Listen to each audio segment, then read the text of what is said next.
అంజలి భగవత్ భారతదేశానికి చెందిన ప్రముఖ అంతర్జాతీయ రైఫిల్ షూటర్.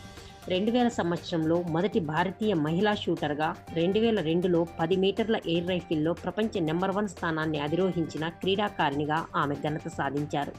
కామన్వెల్త్ గేమ్స్లో అనేక స్వర్ణ పతకాలు సాధించిన Anjali 2025 BBC lifetime achievement award గ్రహీతగా ఉన్నారు. మహారాష్ట్రలోని పూణేలో జన్మించారు. 2000 సంవత్సరంలో సిడ్నీ ఒలింపిక్స్లో ఫైనల్కు చేరుకున్న మొదటి భారతీయ మహిళ.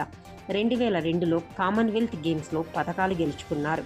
2002లో వరల్డ్ కప్లో స్వర్ణ పతకం సాధించి 10 మీటర్ల ఎయిర్ రైఫిల్ విభాగంలో ప్రపంచ నెంబర్ 1 ర్యాంక్ సాధించారు. భారత ప్రభుత్వం నుండి అర్జున అవార్డు, ఖేల్రత్న పురస్కారాలు అందుకున్నారు. ఆమె నిశ్చలమైన ఏకాగ్రత, పట్టుదల భారతీయ షూటింగ్ క్రీడాకారులకు, మహిళా క్రీడాకారులకు ఎంతో స్ఫూర్తిదాయకం.